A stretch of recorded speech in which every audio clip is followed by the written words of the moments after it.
So, after feeling disappointed by the last game I reviewed being King of Fighters 95 on the PlayStation, I thought it's time to review the next game of my 2D monthly, which happens to be one of the, if not second best game of the King of Fighters franchise in the 90s, next to 98. So today, we will be reviewing KOF 97 for the PlayStation.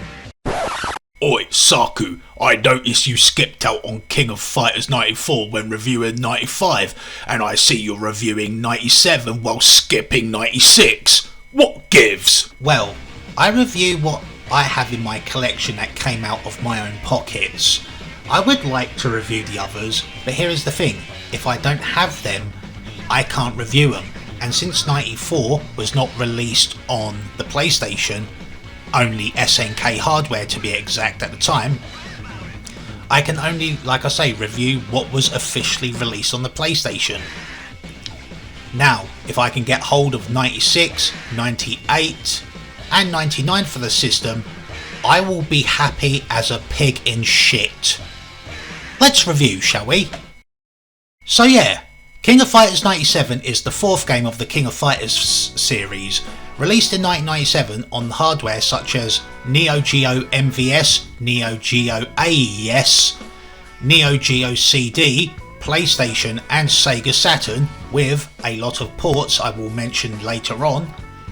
This game is a step up from the previous three games that has seemed a lot better. Hopefully. But is this game any good? Let's find out. So, like before, you have a controller set up with four buttons, X and circle being the light attacks, while square and triangle are heavy attacks. But now, this game has two additional modes, advanced and extra. Returning to the game modes is stuff like single and team play, single and team versus, with three new additions being survival, both score and time attack, and of course a newer addition is the practice mode. And like so, you can hone your skill in the art of fighting itself. Yeah, sorry for that joke, I'll kill myself later. Advance allows you to stack up to the max of 3 power gauges. The player can use one stock of the power gauge to perform a super special move or enter a max mode, in which the player defensive and offensive strength are increased. Performing a super special move while in max mode will make the player perform a more super powerful special move, while extra is similar to King of Fighters 94 and 95, but it's more on the defensive side of things. The characters can fill up their bar by chain charging or playing defensively. When the player enters max mode, the player can perform a super move in max mode while the life gauge is flashing red. And then the super move will be even more powerful. The music is something a lot more unique, despite it sounds 90s as fuck. There are some things that seem recognisable, like the Blue Mary theme and of course Psycho Soldier.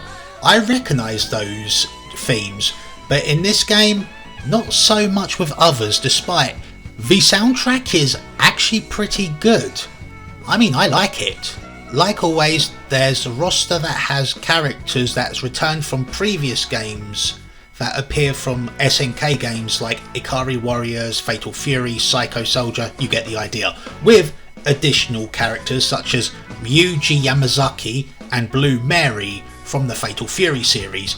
Also introducing to 97 are the new face team being Yashiro, Chris and Shermie, alongside with their Orochi versions. And also appearing in this game is Orochi Iori and Orochi Leona. Graphically, I would say it's a hell of a lot better than 95, and that is a given, yet it feels a lot smoother and not as jagged. Now, to some extent, with the speed it's running at like 60 frames per second. It does feel like the arcade. However, you got to take in consideration that this port is not a one-to-one experience on the arcades, like the Sega Saturn would be, because the PlayStation isn't really for 2D games as such, and some cases you'll notice that some frames of animation do seem off. Sure, sprites, background are still retained for sure, but you know what time it is. Let's just skip to the best part, and you know what time is it, my nick? So this is my Shiranui test as always, and as you can see there is a lot of stark differences in animation between the arcade and the PS1, and obviously it shows. And lastly, there is a little menu called Private Mode which has three things. Art Gallery 1 and 2, which is a slideshow of the artwork for King of Fighters 97, and of course the trailer for King of Fighters Kyo. Perhaps if I find that, maybe I should review it one day? Maybe. Now, is the game any good? And honestly, yes it fucking is. Better than 95, that is for sure. I mean, it added so much into this port, and despite some hindrances to the gameplay with its frame of animation, which does kind of play a part in this, but this doesn't really affect the game in any way. I mean, personally, it's a lot more smoother than 94 and 96, that is a given.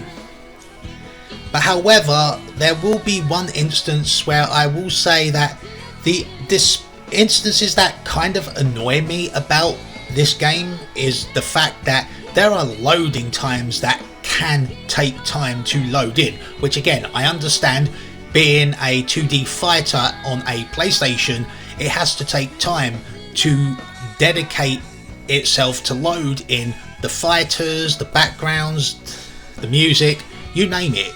I understand that, but why does it have to be every so often? Why does it have to be in, like, between fights? Come on, just skip to it. Okay, I'm going to stop there on that part. But anyway, if you want to play it on the PlayStation, it will cost around 20 quid, but it's Japanese only. And obviously there are different versions, as I mentioned, for different platforms earlier, including the Sega Saturn, which can be found for 15 quid, the Neo Geo AES version for 150, and if you have a Vita or a PS4, it goes around for 70. But if you don't have those versions, including a PlayStation, but you have a PC, the Steam version comes around at 8 quid with rollback and extra modes, including the Neo Geo version, which is, I have to be honest, is pretty bang on for a buck. I'd buy that for $1. Anyway, that's been said, I have been Saku. Fuck off.